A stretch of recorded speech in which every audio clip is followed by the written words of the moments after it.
Vamos lá então, Maurício. Vamos começar. Vamos. O conceito da pulsação é muito importante porque mostra um jeito de observar a pessoa, como ela funciona.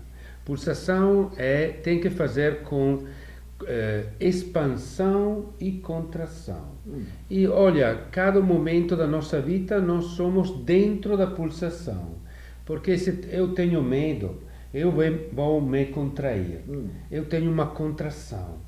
Se preciso fugir, a mesma coisa, eu preciso começar com uma contração para buscar força e depois correr, fugir, lutar.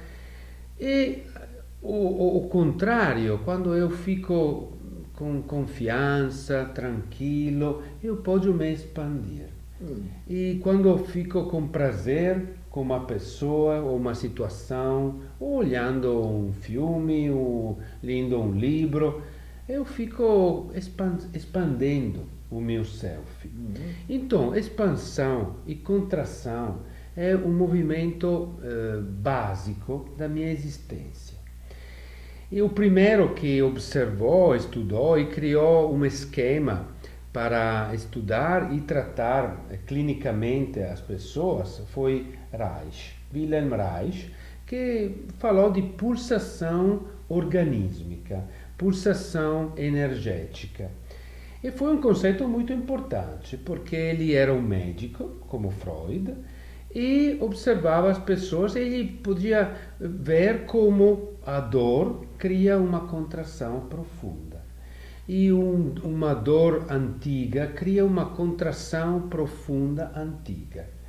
E para tratar as pessoas com uma contração profunda, ele descobriu que precisava um trabalho profundo de enfrentamento dessa dor, dessa contração, para criar uma expressão da dor e para chegar a uma expansão de prazer, de tranquilidade, de confiança. Mas eu estava lembrando de uma nossa conversa anterior também, em relação a isso, em que você lembrava que a pulsação acontece a dois, não é? Então, como é que a gente poderia chegar nesse aspecto da pulsação a dois? A duas Duas pessoas. pessoas em diálogo. Sim, sim, porque, olha, quando o bebê nasce, sempre fica dentro de uma relação. Nós não podemos sobreviver fora da relação. Quando nascemos, para os primeiros anos da nossa vida, nós precisamos ficar dentro na relação e ficar na relação com uma pessoa. Normalmente essa pessoa é a mãe, o pai ou uma pessoa que cuida, não, do bebê. E dentro dessa relação se cria uma situação pulsante. Pulsante significa que se construi uma pulsação relacional. Significa que as duas, o bebê e a mãe, começa a criar uma interação específica, particular, que podemos chamar uma dança, como uma dança interativa, feita de duas polaridades, conexão e afastamento, e separação. E essas duas polaridades é o que é, como se diz, a descrição dessa pulsação relacional. E essa primeira pulsação, até onde eu entendo também, na relação mãe-bebê, já que estamos pegando essa parte mais primitiva do nosso crescimento, né, se dá sempre, digamos, nos primeiros meses, eu diria até nos primeiros 3 anos de vida, ao menos, não é? Essa relação sensorial, não é? Acontece a um nível não verbal ou pré-verbal, isto é, a percepção que a mãe tem do bebê e a percepção que o bebê tem da mãe, não é? Com toda a sua capacidade, isso define bastante a qualidade do relacionamento, não é assim? Sim, é exatamente assim. Podemos dizer, dentro de um discurso epistemológico, que agora estamos passando de um paradigma, de uma abordagem, digamos, psicológico individual a um esquema psicológico relacional ou sistêmico. Porque o que acontece para pessoas é baseado sobre o que acontece na relação. Porque, como eu falei antes, nós vivimos dentro da relação. Então, o diálogo entre a mãe e o bebê é básico para criar um bem-estar do bebê e depois da criança e do adulto. E, sintetizando, podemos dizer que estamos passando de um modelo clínico baseado sobre a energia a um modelo baseado sobre a comunicação. Esse modelo é um modelo comunicativo. Comunicação no sentido de o que acontece o estímulo e o feedback. E o feedback é um novo estímulo. Digamos que agora a situação é uma situação circular. Essa é a diferença com o passado, sim, onde o único olhar era olhar sobre o indivíduo. Mas era normal, porque Freud, Reich eram médicos.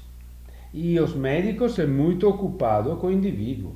O indivíduo está deitado na cama, os médicos tocam e visitam e observam o indivíduo.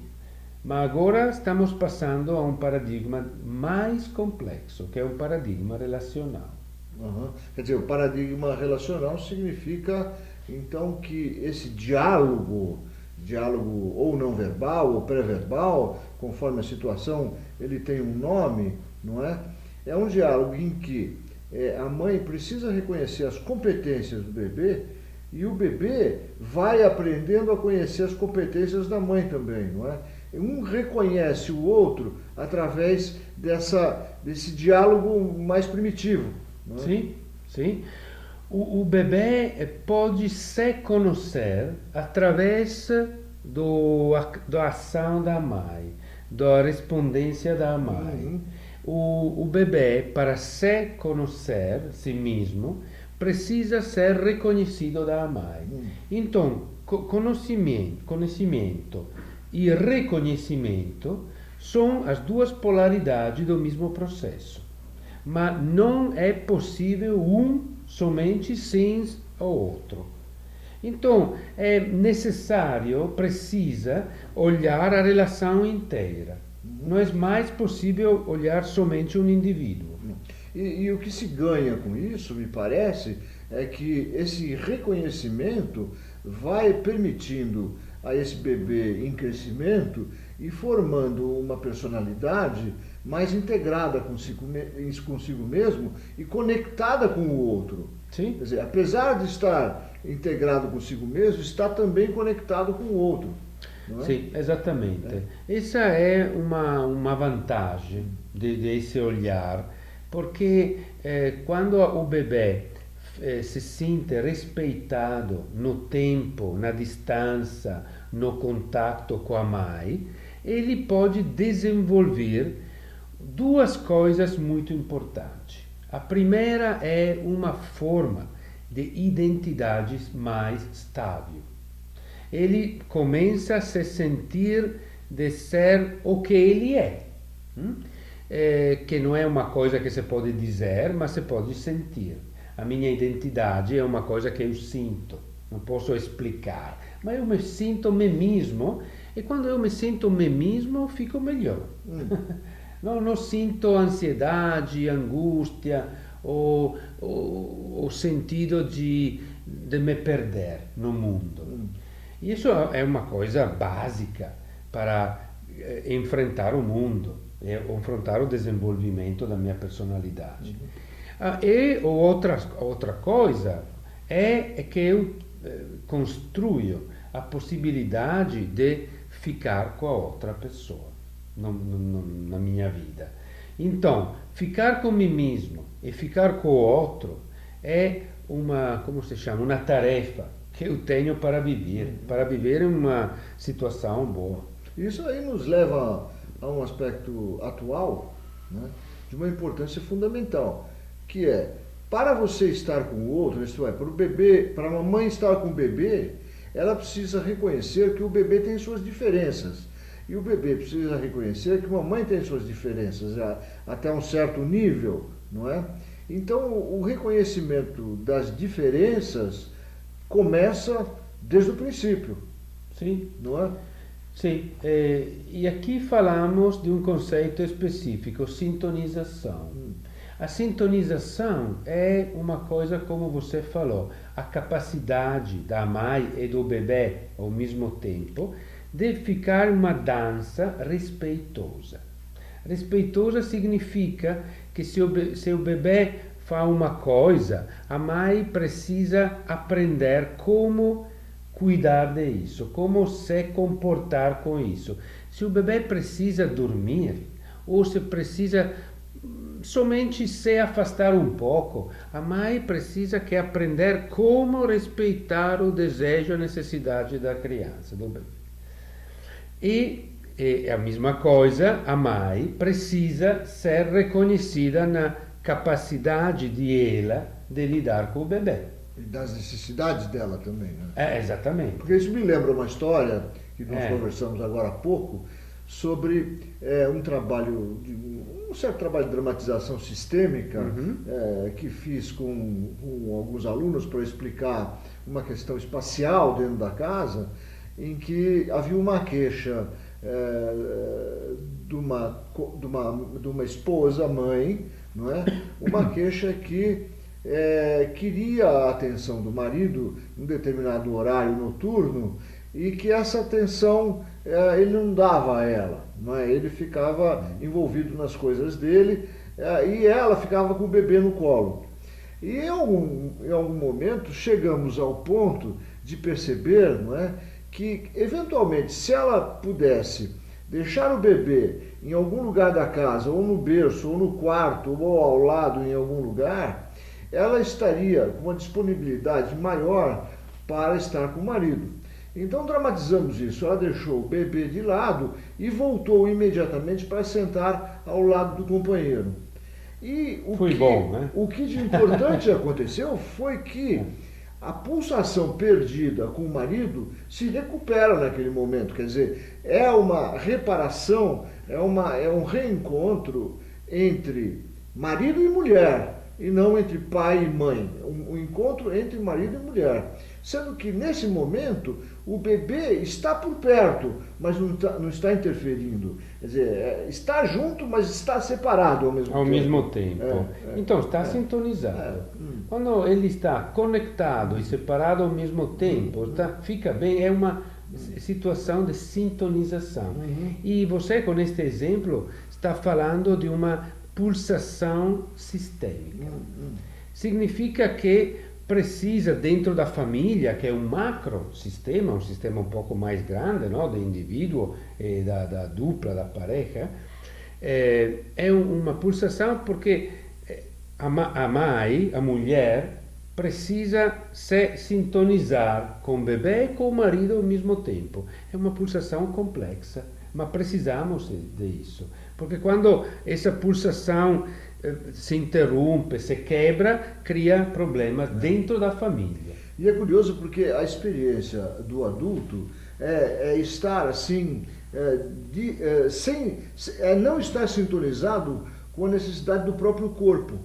Existe uma queixa sobre não conseguimos, mas existe também um corte da percepção das necessidades do corpo, que muitas vezes é estar separado ou estar junto. Agora, com quem estar junto e de quem estar separado, né?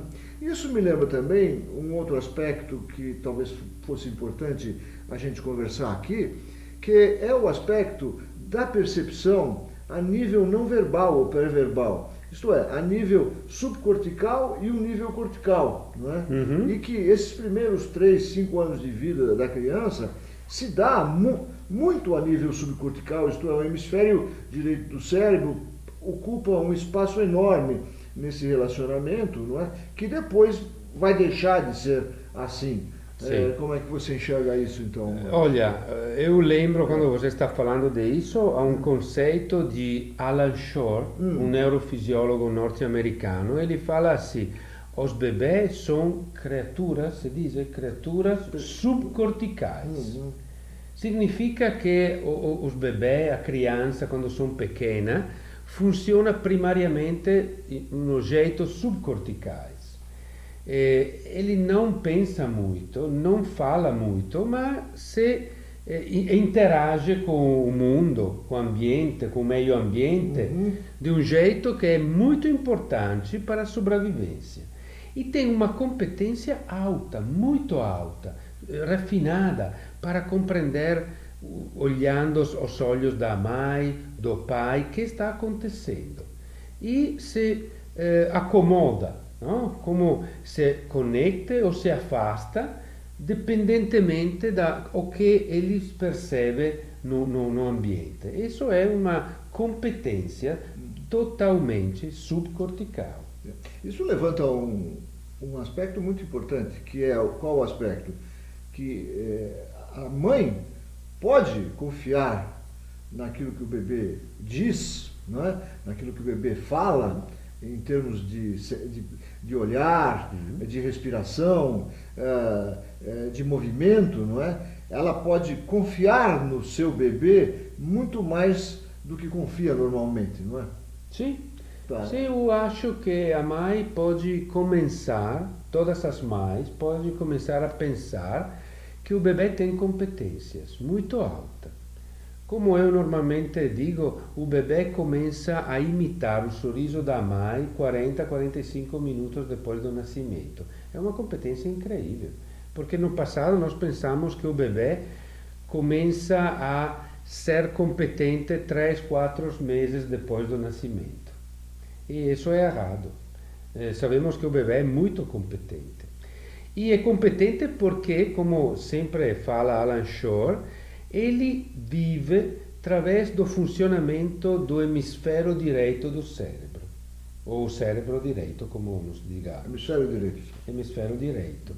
Então, isso é a parte primeira que funciona no bebê e é a parte do cérebro que tem intuição, percepção sensorial, sensações e um jeito de, agora digamos, como poético, de perceber o mundo, o meio ambiente. Isso é uma forma de falar, é uma forma de comunicar. De comunicar, não é? Exato. É um falar através do gesto, através do olhar, através da respiração, através do emocional. Através do emocional. Quer dizer, o bebê fala muito através do emocional. Aquilo que está bom e aquilo que não está bom, de uma certa forma, é facilmente perceptível para aquele que é sensível a essas comunicações do bebê, não é? Sim, sim. Sempre Alan Shore fala assim, que a mãe ou o bebê comunica diretamente entre o hemisfério direito da mãe com o hemisfério direito do filho, do bebê. E é uma comunicação direta, que não precisa passar através das palavras, da ideia, da imagem, mas passa com movimento, com tato, com olhar, com gestos, com corpo. Agora podemos dizer que a primeira comunicação é corporal. E isso é normal, todas as pessoas sabem isso. Mas precisamos saber um pouco mais disso, como funciona. E uma coisa importante é isso, que durante toda a nossa vida, a comunicação básica corporal permanece. Quando eu encontro uma pessoa, eu falo, eu olho, eu entendo, eu comunico, mas ao mesmo tempo o meu corpo entra na comunicação com o seu corpo. E temos um nível de comunicação muito antiga, muito profunda, que cria a base, o fundamento do nosso ser sintonizado. E se somos sintonizados, eu fico confortável com você. Eu penso que você é simpático. Mas se nós não somos sintonizados, para mim você é antipático, que quer dizer não empático, não sintonizado. E a base da sintonização é primariamente corporal. E esse processo, o processo de sintonização, eu acho que é uma coisa talvez importante também de lembrar aqui, que o processo de sintonização é um processo, não é uma coisa que acontece uma ou outra vez. É a oportunidade que a gente tem, não é, de nesse ritmo, nessa dança, não é, acertar e errar, entender e não entender, estar junto, estar separado. Não é? É um ritmo pulsatório em diversos níveis, não é? Que dependem tanto dessa percepção subcortical, isto é, dessa percepção intuitiva, sensitiva, espontânea, tão conhecida do ser humano, mas também que depende do pensamento, da consciência da mãe enquanto está ali junto, não é? Sim, é exatamente isso. Exatamente. É um jeito de compreender os sinais da outra pessoa. E cria um ritmo que é muito importante para ficar juntos. E se eu percebo que você está dentro do meu ritmo, eu me sinto compreendido. E quando eu me sinto compreendido, eu relaxo. E quando eu relaxo, você fica melhor. Ficamos melhor. Ficamos melhor os dois. Ficamos melhor quando nos sentimos compreendidos. Sim. Agora, essa questão de se sentir compreendido também é uma questão da dança, do processo. Sim. Porque passamos por muitos momentos de incompreensão, porque a relação entre mãe e bebê é uma relação de um conhecer o outro. Sim. Não é? Sim. Porque tem um desconhecido ali. Sempre. Não é? O bebê vai se apresentando a partir das suas competências e a mãe vai se apresentando para o bebê a partir das competências dela, não é? Sim. O que você falou que a sintonização que produz, que cria uma pulsação relacional, não é um estado, é um processo. Isso é um conceito muito importante, sobretudo na terapia. Porque na terapia nós não podemos ficar sintonizados como um estado total, mas temos que criar um processo gradual de construção da sintonização e construção cada momento de uma pulsação relacional.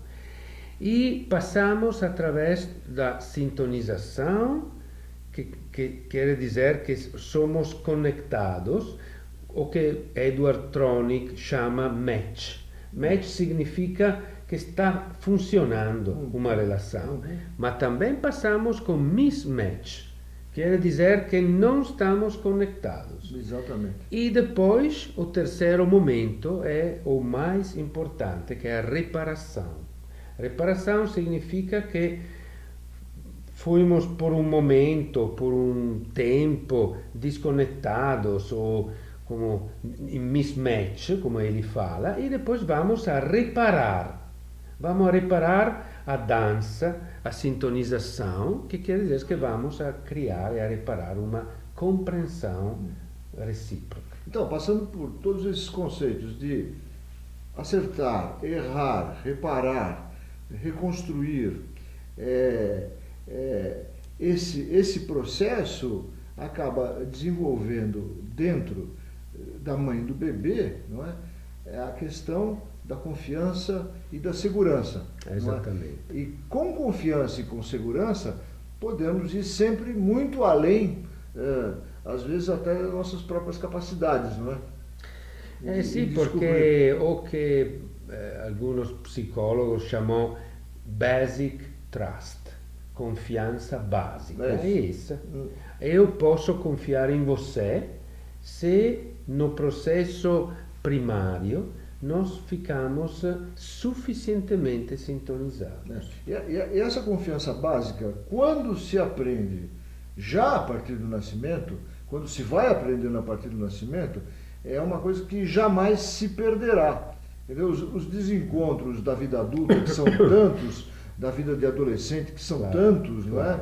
Se você tem suficiente segurança básica, íntima de você com você mesmo, você pode enfrentar, digamos, com muito mais facilidade as dificuldades que a vida vai apresentar. Sim, não é? exatamente. Porque você acredita no conceito, também nesse conceito de resiliência, isto é, que você pode superar os problemas, não é?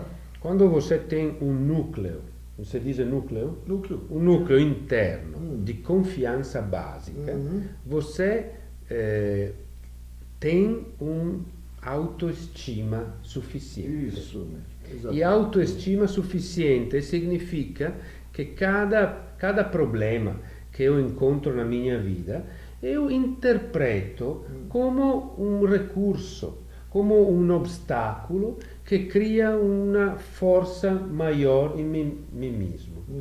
E se eu não tenho confiança básica e não tenho autoestima, significa que cada vez eu fico deprimido, eu colapso. Isso me lembra uma coisa, quer dizer, voltando ao assunto da pulsação, né? Quer dizer, essa relação é uma relação sempre pulsatória, né? E o que me lembra como força, também uma das forças básicas para a construção da segurança básica, para a construção de uma relação a longo prazo, etc., é que a pulsação, ela, além da pulsação respiratória, tem um coração que pulsa o tempo inteiro no corpo, né? É muito curioso, né? Quer dizer, E a respiração também? E a respiração também. E partindo do princípio que o coração é a base da pulsação, porque se o coração para, não se pulsa mais. Não. Tá certo? Você pode até controlar a respiração, mas o coração não. Né? Além de James Bond, eu não soube de mais ninguém que controlasse o coração, não é? E isso é muito interessante, porque o coração é um músculo, evidentemente, físico, etc., no corpo, mas que tem uma característica simbólica muito potente, né? Que é a representação do amor e do afeto, não é? Sim. Então, quem sabe a pulsação depende muito, quer dizer, a construção da segurança básica primordial, né? Depende muito da capacidade da mãe, não é? De amar, não é?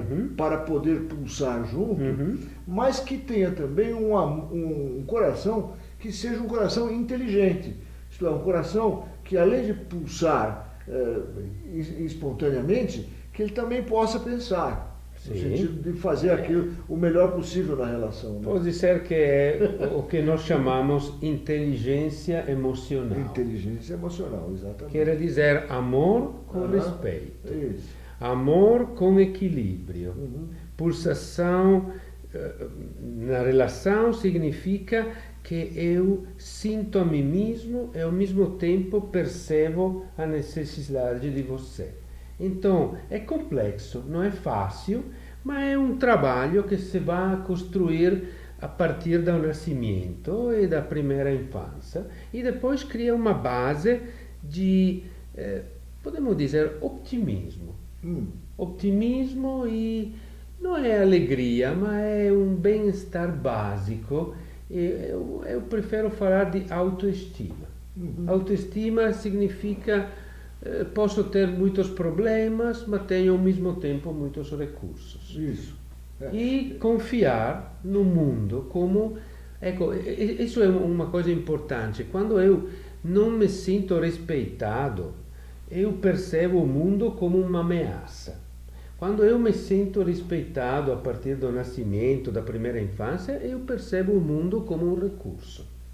É uma coisa boa. Muito boa. E a gente sabe como a questão da autoestima, não é, nos processos terapêuticos, né, como muitas vezes é difícil de recuperar, né, de retomar a sua autoestima, porque ela depende da relação entre paciente e terapeuta, entre duas pessoas que estão juntas. Ela depende disso. Né? Sim. A reconstrução da autoestima. Sim. Isto é, depende desse aspecto pulsatório relacional. Não é? Exatamente. E a coisa, o efeito desse discurso é que o terapeuta tem que cuidar da relação terapêutica. E muitas vezes, mais que a abordagem, mais que as técnicas que o terapeuta vai aplicar dentro da terapia, o que é mais importante é cuidar da relação. E mais que pensar se o terapeuta está fazendo a coisa boa ou errada, é quanto o terapeuta fica com o paciente, junto com o paciente. E essa é a dimensão que cria uma saúde, é uma transformação profunda, porque é antiga e profunda. Isso. Muito bem, muito bueno. Muito bueno, molto buono. Molto buono, così finiamo qui, terminamos aqui. É isso aqui. Obrigado. Obrigado, gente. Espero que vocês aproveitem. E buon convegno. Bom.